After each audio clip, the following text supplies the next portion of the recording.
جلال پور H D کی طرف سے تمام دوستوں کو السلام علیکم۔ اس وقت ہم ملتان کے مشہور قلعہ پر موجود ہیں جو گھنٹہ گھر کی طرف سے چڑھائی چڑھنے اور داخلی دروازے کے بعد سب سے پہلے ایک عظیم الشان دربار اور اس کے گنبد پر نظر پڑتی ہے۔ آج ہم اسی صاحب مزار حضرت شیخ رکن الدین والعالم رحمت اللہ علیہ کے بارے میں آپ کو بتانے جا رہے ہیں۔ دوستو، حضرت شیخ رکن الدین حضرت شیخ صدر الدین عارف کے فرزند اور حضرت شیخ بہاؤالدین زکریا کے پوتے تھے۔ والدہ ماجدہ کا نام بی بی راستی تھا جو فرغانہ کی شہزادی تھی اور اپنے زہد و تقوی کی وجہ سے رابعہ عصر کہلاتی تھی۔ حضرت قطب الاقطاب رکن الدین 9 رمضان المبارک 649 ہجری بروز جمعہ عالم کون و مقام تشریف لائے خاندان غوثیہ کا فانوس اس سراج منیر کی روشنی سے جگمگا اٹھا۔ حضرت شیخ الاسلام بہاؤالدین زکریا نے ملتان کے غربا اور مساکین کے دامن زر و جواہر سے بھر دیے۔ عقیقہ کے موقع پر آپ کے سر کے بال تراشے گئے جو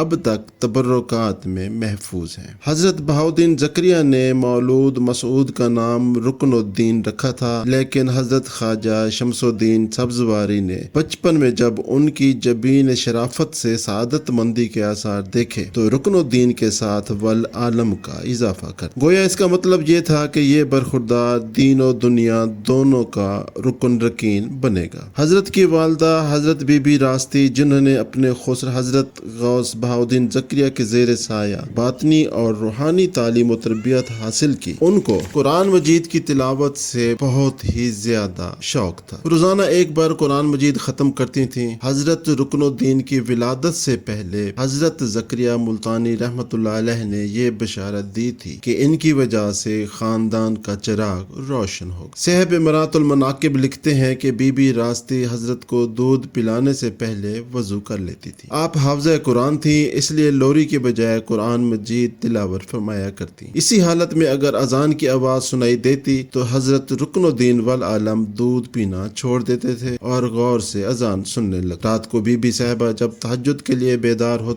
حضرت رکن الدین بھی جاگ پڑتے۔ ام المریدین بی بی راستی نے گھر کی نوکرانیوں کو حکم دے رکھا تھا کہ بچے کو سوائے اسم ذات کے اور کسی لفظ کی تلقین نہ کریں اور نہ کوئی دوسرا لفظ اس کی موجودگی میں بولیں۔ اس احتیاط کا نتیجہ یہ نکلا کہ جب قطب الاقطاب بولنے کے قابل ہوتے تو سب سے پہلے جو لفظ زبان مبارک سے نکلا وہ اللہ جلالہ کا اسم گرامی تھا۔ ایک دن جب کہ حضرت رکن الدین 4 سال کے تھے، حضرت بہاؤالدین زکریا چارپائی پر بیٹھے تھے اور دستار مبارک سر سے اتار کر چارپائی پر رکھ دی تھی۔ حضرت صدر الدین بھی پاس ہی مؤدب بیٹھے تھے کہ شیخ رکن الدین رحمت اللہ علیہ کھیلتے کھیلتے دستار مبارک کے قریب آئے اور اٹھا کر اپنے سر پر رکھ لی۔ والد ماجد نے ڈانٹا کہ یہ بے ادبی ہے، مگر دادا نے فرمایا کہ صدر الدین پگڑی پہننے سے اس کو نہ روک، وہ اس کا مستحق ہے اور یہ پگڑی میں اس کو عطا کرتا ہوں۔ چنانچہ وہ پگڑی محفوظ کر دی گئی اور جب حضرت شیخ رکن الدین رحمت اللہ علیہ اپنے والد بزرگوار کے بعد مسند خلافت پر متمکن ہوئے تو وہ پگڑی ان کے سر پر رکھی گئی۔ ظاہری تعلیم اپنے والد بزرگوار سے حاصل کی اور روحانی تربیت میں جد امجد سے فیض یاب ہوئے۔ دونوں ان کو محبوب رکھتے تھے۔ شیخ رکن الدین دونوں بزرگوں کا احترام کرتے تھے، کبھی ان سے آنکھیں چار نہ کرتے اور نہ ہی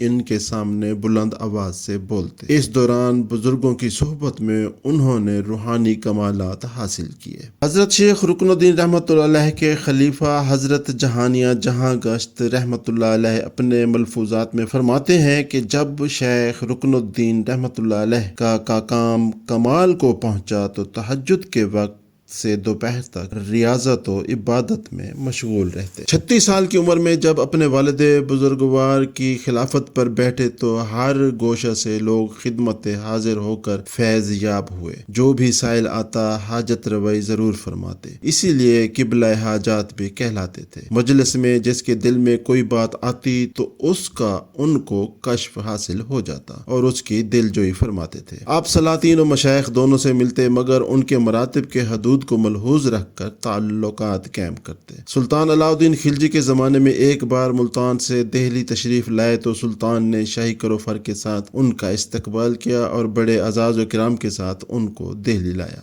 اور 2,00,000 ٹن کے نظر پیش، پھر رخصت کے وقت 5,00,000 ٹن کے نظر کیے۔ حضرت شیخ رکن الدین رحمۃ اللہ علیہ نے دہلی چھوڑنے سے پہلے یہ کل رقم فقراء و مساکین میں تقسیم کر دی اور اپنے ساتھ ایک ٹنکا بھی نہ لائے گئے۔ شیخ عثمان رحمۃ اللہ علیہ جن کا مزار شریف دہلی میں ہے، جب سنام سے سیر و سیاحت کرتے ہوئے دہلی پہنچے تو ایک گلوگیری میں نہر کے کنارے حضرت رکن الدین رحمۃ اللہ علیہ کو نماز پڑھتے دیکھا۔ چہرہ اقدس پر نظر پڑی تو دل انوار روحانی سے منور ہو گیا اور وہیں باضابطہ ارادت حاصل کر لی۔ حضرت شیخ رکن الدین رحمۃ اللہ علیہ ان کو اپنے ساتھ ملتان لے گئے اور 2 سال تک اپنی معیت میں رکھا۔ اسی مدت میں کلام قرآن پاک حفظ کر لیا اور مرشد سے حضرت شیخ شہاب الدین رحمۃ اللہ علیہ کی تصنیف عوارف پڑھتے رہے۔ حضرت شیخ رکن الدین رحمۃ اللہ علیہ کا بیان ہے کہ جس دن سے شیخ عثمان رحمۃ اللہ علیہ مرید ہوئے، ترک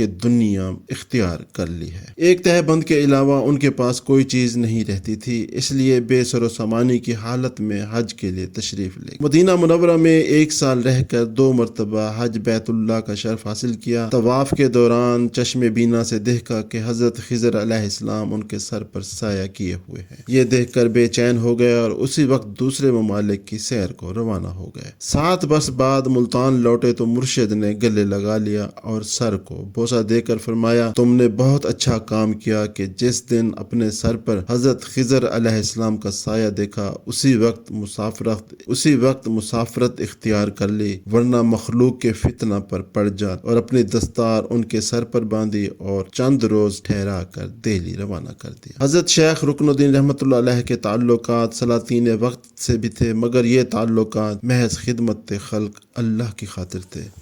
علاء الدین خلجی کے بعد جب اس کا لڑکا قطب الدین خلجی تخت نشین ہوا تو اس کو محبوب الہی سے ذاتی مخاصمت ہو گئی تھی۔ اسی مخالفت و عناد کی وجہ سے سلطان نے دوسرے مشائخ سے مراسم پیدا کیے۔ اس سلسلے میں اس نے حضرت شیخ رکن الدین رحمۃ اللہ علیہ سے اپنی گرویدگی اور شگفتگی کا اظہار کیا اور ان کو ملتان سے دہلی آنے کی دعوت دی۔ جب وہ دہلی تشریف لائے اور سلطان سے ملنے گئے تو اس نے پوچھا کہ دہلی میں سب سے پہلے کس شخص نے آپ کا استقبال کیا تھا؟ وہ ان کو حضرت محبوب الہی سے سلطان کا عناد معلوم تھا، تاہم انہوں نے جواب دیا کہ اس نے جو اس شہر میں سب سے اچھا آدمی ہے، یعنی حضرت نظام الدین اولیاء رحمۃ اللہ علیہ۔ حضرت رکن الدین رحمۃ اللہ علیہ کا معمول تھا کہ وہ جب قطب الدین کے پاس جاتے تو راستہ میں اپنی سواری تخت رواں کو ٹھہراتے چلتے تاکہ اہل ضرورت اپنی درخواستیں سلطان کی خدمت میں پیش کرنے کے لیے ان کی سواری میں ڈال دیں۔ بعض ضرورت مندوں کی معروضات زبانی بھی سنتے تھے۔ شاہی محل پہنچ کر دروازوں تک تخت رواں پر سوار رہتے۔ تیسرے دروازہ کے قریب سلطان کی تعظیم و تکریم کے لیے ہوتا، وہ اتر جاتے، سلطان بڑے ادب سے دربار میں لے جا کر بٹھاتا اور خود مؤدب 2 زانو ہو کر ان کے سامنے بیٹھتا۔ اس کے بعد حضرت شیخ رکن الدین رحمۃ اللہ علیہ شہر کے لوگوں کی درخواستیں سلطان کے سامنے پیش کرتے۔ وہ ہر ایک درخواست کو بغور پڑھتا اور ان کی پشت پر اسی وقت حکم صادر کر دیتا۔ حضرت شیخ رکن الدین رحمۃ اللہ علیہ واپسی کے وقت تمام درخواستوں کو ساتھ لیتے آتے۔ سلطان غیاث الدین خلجی سے بھی حضرت رکن الدین رحمۃ اللہ علیہ کے مراسم خوشگوار رہے۔ 725 ہجری میں جب وہ بنگالہ کی مہم سے دہلی واپس آ رہا تھا تو حضرت شیخ رکن الدین رحمۃ اللہ علیہ دہلی سے افغان پور تک اس کے استقبال کو گئے۔ رات کو سلطان کے ساتھ کھانا تناول فرما رہے تھے کہ نور باطن سے کشف ہوا کہ جس عمارت میں بیٹھے وہ کھانا کھا رہے ہیں وہ اچانک گر جائے گی، اس لیے کھانا چھوڑ کر باہر چلے گئے اور سلطان کو بھی باہر نکلنے کے لیے فرمایا، مگر اس نے نکلنے میں دیر کی۔ اتنے میں عمارت گر پڑی اور سلطان اس کے نیچے دب کر ختم ہو گئی۔ غیاث الدین تغلق کے بعد سلطان محمد تغلق سریر آرائے سلطنت ہوا۔ اس سے بھی حضرت رکن الدین رحمۃ اللہ علیہ کے تعلقات قائم تھے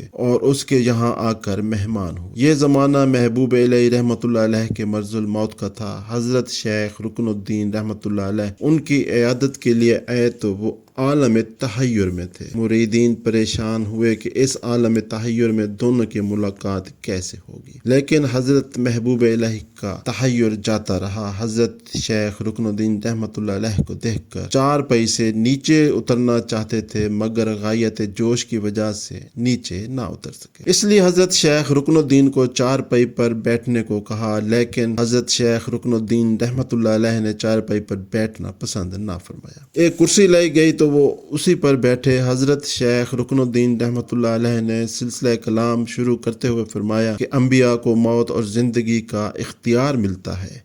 آپ کی حیات کچھ دنوں اور ہوتی کہ ناقص آپ کمال تک پہنچا سکتے۔ محبوب الہی رحمۃ اللہ علیہ نے یہ سنا تو ان کی آنکھیں اشکبار ہوئیں اور فرمایا کہ میں نے خواب دیکھا ہے کہ حضرت رسول اللہ صلی اللہ علیہ وآلہ وسلم مجھ سے فرما رہے تھے کہ نظام تم سے ملنے کا بڑا اشتیاق ہے۔ حضرت شیخ رکن الدین رحمۃ اللہ علیہ نے یہ سنا تو ان پر گریہ طاری ہو گیا۔ ان کے ساتھ اور حاضرین بھی رونے لگے۔ اس ملاقات کے بعد حضرت محبوب الہی نے رحلت فرمائی۔ ان کی نماز جنازہ حضرت شیخ رکن الدین رحمۃ اللہ علیہ نے پڑھائی اور اس سعادت پر وہ ہمیشہ فخر کرتے تھے۔ حضرت محبوب الہی رحمۃ اللہ علیہ کی وفات کے بعد 10 سال بعد حضرت شیخ رکن الدین رحمۃ اللہ علیہ اپنے محبوب حقیقی سے جا ملے۔ وفات سے 3 ماہ پہلے لوگوں سے ملنا جلنا اور بولنا بالکل ترک کر دیا۔ صرف نماز کے لیے حجرہ سے باہر آتے تھے اور پھر واپس لوٹ جاتے تھے۔ 735 ہجری رجب کی 16 تاریخ جمعرات کے دن نماز مغرب کے بعد اوابین پڑھ رہے تھے کہ سجدہ کی حالت میں جان آفرین کے سپرد کر دی۔ برکت مبارک آپ کا ملتان میں ان کے جد امجد اور والد ماجد کے مزار کے قریب ہی ہے۔ آپ کی غذا بہت ہی قلیل تھی۔ ایک پیالہ دودھ میں کچھ میوے ڈال کر دیے جاتے تھے، اسی سے چند لقمے تناول فرماتے۔ گھر والوں نے ایک طبیب سے قلت غذا کی شکایت کی۔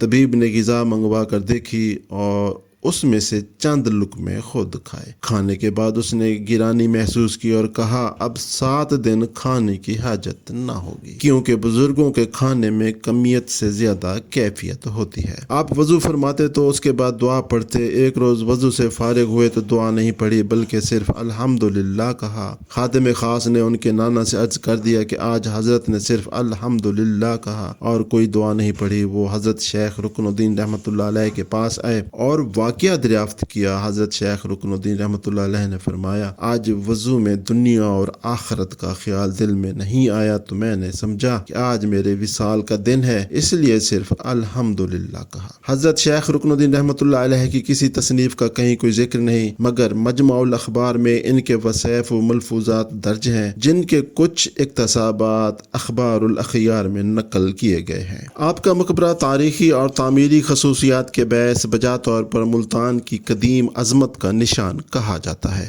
یہ گنبد محیط کے اعتبار سے ایشیا کا دوسرا سب سے بڑا گنبد ہے۔ یہ عظیم و شان عمارت اسلامی تعمیر کا حسین امتزاج ہے اور اپنی خوبصورتی کے باعث زائرین کی نگاہیں خیرہ کر دیتی ہے۔ یہ مقبرہ سلطان غیاث الدین تغلق نے حضرت غوث العالمین کے قرب میں دفن ہونے کی خاطر اپنے ذاتی خرچ سے تعمیر کرایا تھا، مگر اتفاق سے سلطان کی موت دہلی میں واقع ہوئی۔ سلطان کو دہلی میں دفن کیا گیا۔ سلطان کے جانشین محمد شاہ تغلق نے، جو حضرت رکن الدین رحمۃ اللہ علیہ کا معتقد تھا، مقبرہ حضرت کو دے دیا۔ آپ اسے عبادت گاہ کے طور پر استعمال فرماتے رہے، مگر محض اس خیال سے کہ ممکن ہے اس کی تعمیر بیت المال کے روپے سے کی گئی ہو، دفن ہونا پسند نہ فرمایا۔ زندگی کے آخری لمحات میں آپ نے وصیت فرمائی کہ مجھے جد امجد حضرت غوث العالمین کے قدموں میں دفن کیا جائے۔ وصیت کے مطابق آپ کو حضرت بہاؤدین زکریا جد بزرگوار کی 35 دفن کیا گیا، مگر بعد میں حضرت سلطان فیروز شاہ تغلق دہلی سے ملتان آیا تو اس نے تمام حال معلوم کر کے صاحب سجادہ حضرت کے حقیقی برادر کو اس بات کا یقین دلایا کہ اس مقبرہ کی تعمیر بیت المال سے نہیں ہوئی، بلکہ سلطان غیاث الدین تغلق نے اپنی ذاتی آمدنی سے، جبکہ وہ دیپال پول کے گورنر تھے، تعمیر کرایا تھا۔ لہٰذا فیروز شاہ تغلق نے حضرت کے تابوت کو خود